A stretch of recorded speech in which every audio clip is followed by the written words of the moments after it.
Hello everyone, welcome to channel learn with ease. आज का topic है हमारा एडमिशन ऑफ अ पार्टनर, जिसमें हम सॉल्व करेंगे question number 41 chapter 4 DK Goyal की बुक से क्लास 12 अकाउंट्स के लिए। दो पार्टनर है ए और बी।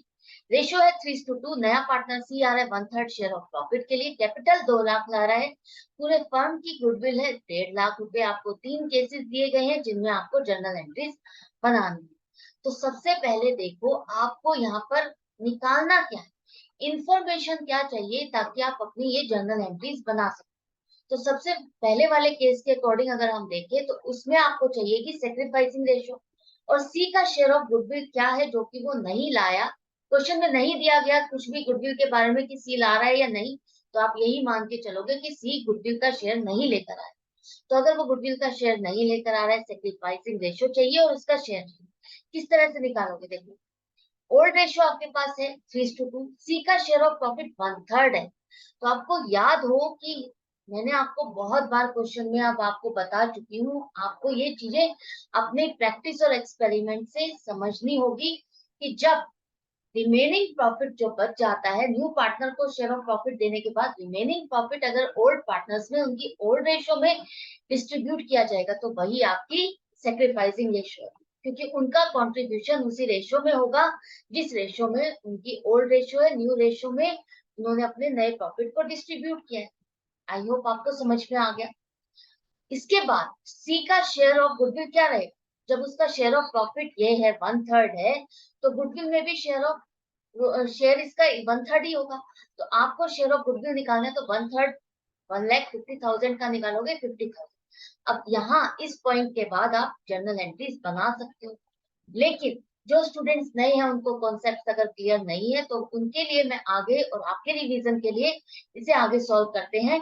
अगर पूरा प्रॉफिट है एक और उसमें से हम सी का शेयर निकाल देते हैं तो रिमेनिंग प्रॉफिट कितना बच जाएगा, 2/3, जो कि ए और बी में डिस्ट्रीब्यूट होगा 3:2 की रेशियो।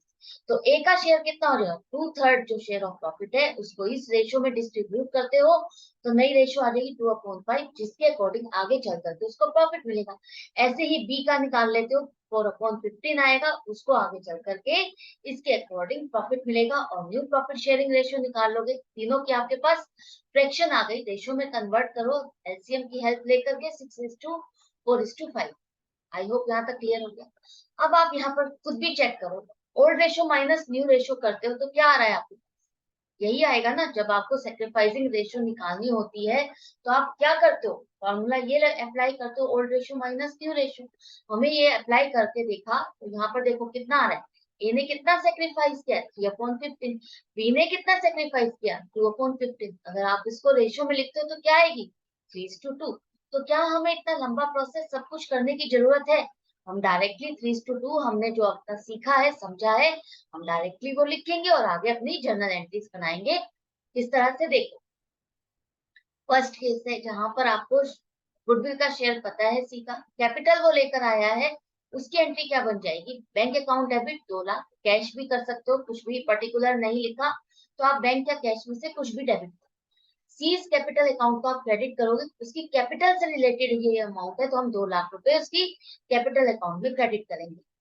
इसके बाद जो 50,000 रुपए उसकी गुडविल का शेयर है वो आप क्या करोगे, वो नहीं लेकर आ रहा तो हम उसके लिए सीज करंट अकाउंट को खोलेंगे, उसको डेबिट करेंगे 50,000, ये दिखाने के लिए कि ये उसकी लाइबिलिटी है, अभी वो नहीं लेकर आया है।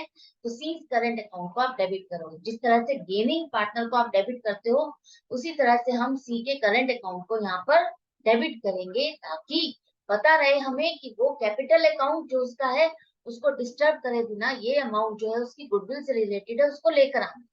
उसके बाद 50,000 किसको मिलनी थी, ए और बी, जिन्होंने इसके शेयर ऑफ प्रॉफिट में कंट्रीब्यूट किया है। सेक्रीफाइसिंग रेशियो में आप जितना जितना उनका शेयर बनता है उससे उनके कैपिटल अकाउंट को क्रेडिट कर दो, कोई डिफिकल्टी नहीं है, आराम से हो गया, क्लियर है। अब देखते हैं सेकंड केस। सेकंड केस में आपको क्या चाहिए, 90,000 रुपीज बुक्स में ऑलरेडी गुडविल अपीयर हो रही है।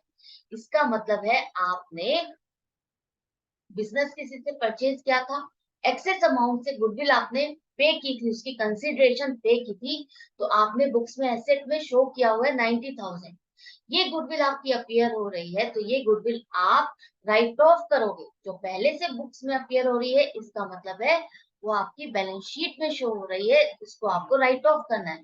तो राइट ऑफ करने के लिए आपको क्या करना होगा, ओल्ड रेशियो, ओल्ड पार्टनर्स में ओल्ड रेशियो में आप इसको राइट ऑफ करोगे, डिस्ट्रीब्यूट करोगे। एक तरह से आप मान लो एक एसेट है जिसको आप बिना कंसिडरेशन के खत्म कर रहे हो, गुडविल अकाउंट को आप क्रेडिट करोगे, इसका बैलेंस खत्म हो गया।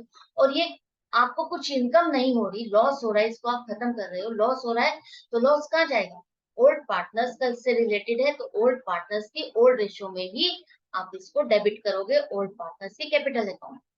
क्लियर हो गया। इसके बाद बाकी की दो एंट्रीज वही रहेंगी जो आपने लास्ट पार्ट में किया था। कैपिटल लेकर आ रहे हैं सी 2 लाख रुपए, और जो उसका शेयर ऑफ गुडविल है वो आप क्या करोगे, वो नहीं लेकर आ रहा है। यहाँ पर हमने अपनी गुडविल को रिवैल्यूएट किया है। इस गुडविल को राइट ऑफ करने के बाद आपने सी जो नया पार्टनर आ रहा है उसके टाइम पर आपने रिवैल्यूएट किया, 1.5 लाख रुपए आ रही है। 1.5 लाख ये सेल्फ जनरेटेड गुडविल है जिसको आप बुक्स में नहीं शो करोगे। सिर्फ नए पार्टनर से रिलेटेड जो गुडविल का शेयर बनता है उससे रिलेटेड ही आप एडजस्टमेंट्स करोगे पार्टनर्स के कैपिटल अकाउंट में। तो सीज करंट अकाउंट को आप डेबिट करोगे, वो अपना शेयर ऑफ गुडविल नहीं लेकर आ रहा। और ये किसको अमाउंट जानी चाहिए, ये दोनों पार्टनर्स जिन्होंने इसके लिए कंट्रीब्यूट किया है 30,000 और 20,000, उनके कैपिटल अकाउंट में या क्रेडिट करो। आई होप ये भी क्लियर हो गया। थर्ड पार्ट, जहां पर गुडविल आपकी बुक्स में 1,80,000 थे, 1,80,000 है, 18 लाख नहीं है, प्लीज इसको करेक्ट कर लेना, 1,80,000 है। तो 1,80,000 से भी वही एंट्री होगी, आपको इसको राइट ऑफ करना है। राइट ऑफ किस रेशियो में करोगे, ओल्ड रेशियो में। ओल्ड पार्टनर्स का जितना बनता है उनका लॉस लेकर के आप उनके अकाउंट में डेबिट करोगे, उनके कैपिटल अकाउंट को डेबिट करोगे, गुडविल अकाउंट को क्रेडिट करोगे, राइट ऑफ करके। इसके बाद बाकी की दोनों एंट्रीज वही सेम है जो आपने लास्ट दोनों पार्ट में किया है, कुछ भी डिफरेंस नहीं है। क्यों करना है ये भी मैं आपको समझा चुकी हूँ। तो आई होप ये क्वेश्चन आपको अच्छे से समझ में आ गया है, कोई डिफिकल्टी नहीं है। कंफ्यूजन डाउट के लिए कमेंट सेक्शन है, वहां लिख करके पूछो। अच्छा लग रहा है तो लाइक का बटन प्रेस करो, और अपडेटेड रहने के लिए चैनल को सब्सक्राइब कर लो। Good bye.